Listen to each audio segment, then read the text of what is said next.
सिर्फ 120 भारतीय सैनिक और उनके सामने थे 3000 चीनी सैनिक। 18,000 फीट की ऊंचाई, हड्डियां जमा देने वाली ठंड और बर्फ से ढकी एक घाटी रेजंगला। यही वो जगह थी जहां भारतीय सेना के 120 जवानों ने इतिहास रच दिया था।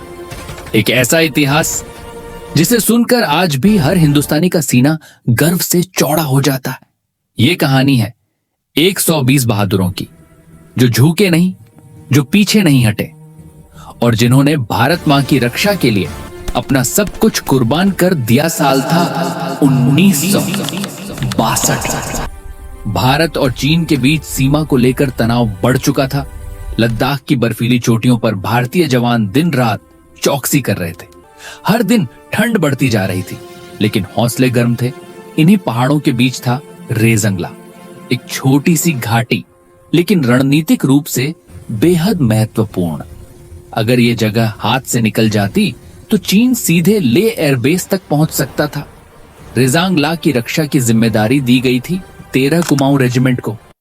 कमांड में थे मेजर शैतान सिंह भाटी, एक ऐसा नाम जो वीरता का प्रतीक बन गया। उनके पास थे सिर्फ 120 सैनिक, लेकिन हर सैनिक 100 के बराबर था। दिन रात बर्फ में खड़े होकर ये वीर जवान अपनी मातृभूमि की चौकी संभाले हुए थे। उनका मनोबल आसमान छू रहा था, क्योंकि उन्हें पता था यह जमीन हमारी है और हम इसे किसी को नहीं देंगे।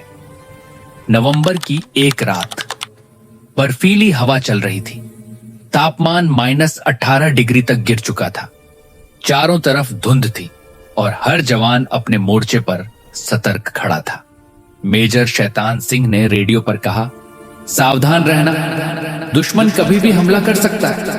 सुबह की पहली किरण फूटते ही रेडियो ऑपरेटर ने आवाज लगाई, सर, सामने मूवमेंट दिख रहा है। और तभी इतिहास की सबसे वीर लड़ाई शुरू हुई। 20 नवंबर 1962 की सुबह रेजंगला की घाटी गोलियों की आवाज से गूंज उठी। चीनी सेना ने 3000 सैनिकों के साथ हमला बोल दिया था, लेकिन 13 कुमाऊं के जवानों ने पीछे हटने से इनकार कर दिया। हर गोली के जवाब में गोली चली। हर कदम पर जय हिंद की गूंज सुनाई दी। बर्फ उड़ रही थी, गोलियां बरस रही थी, पर कोई जवान झुका नहीं। वो जानते थे अगर आज पीछे हटे तो देश का सिर झुक जाएगा। मेजर शैतान सिंह गोलियों के बीच खड़े होकर आदेश दे रहे थे, कोई पीछे नहीं हटेगा। उनके शब्दों ने हर जवान में आग भर दी। एक जवान घायल साथी को उठाकर पीछे ले जा रहा था, दूसरा अपने आखिरी कारतूस चला रहा था। बर्फ में खून मिल चुका था, लेकिन दिलों में सिर्फ एक आग थी, भारत माता की जय। एक सैनिक ने अपनी आखिरी सांस तक भारत का झंडा हाथ से नहीं छोड़ा। अब गोला बारूद खत्म हो चुका था, फिर भी हमारे जवान हाथों से, पत्थरों से, यहां तक कि बर्फ के टुकड़ों से लड़ रहे थे। मेजर शैतान सिंह खुद घायल हो चुके थे, पर उन्होंने कहा, मुझे छोड़कर कोई पीछे मत हटना। थोड़ी ही देर में घाटी में सन्नाटा छा गया, लेकिन वो सन्नाटा भी गर्व से भरा हुआ था। जब कुछ दिनों बाद भारतीय सेना वहां पहुंची तो एक अद्भुत दृश्य देखा। हर जवान अपनी पोजीशन पर मिला, हाथ में बंदूक, नजरें दुश्मन की तरफ। उन्होंने अपनी आखिरी सांस तक भारत की रक्षा की थी। 114 सैनिक शहीद हो गए थे, लेकिन उन्होंने रेजंगला को दुश्मन के हाथ में नहीं जाने दिया। भारत सरकार ने मेजर शैतान सिंह भाटी को परमवीर चक्र से सम्मानित किया। उनके बलिदान को याद रखने के लिए आज भी रेजंगला में एक वॉर मेमोरियल बना हुआ है। जब भी कोई सैनिक वहां सलामी देता है, बर्फीली हवा में आज भी आवाज गूंजती है, जय हिंद।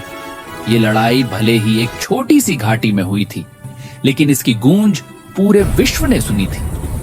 अब फरहान अख्तर लेकर आ रहे हैं इन्हीं 120 वीरों की गाथा, 120 बहादुर।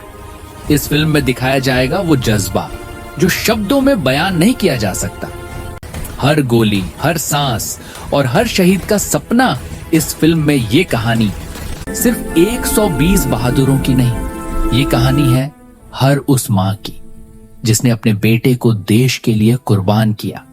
अगर आप भी इन वीरों को सलाम करते हैं तो इस वीडियो को शेयर कीजिए और कमेंट में लिखिए, जय हिंद।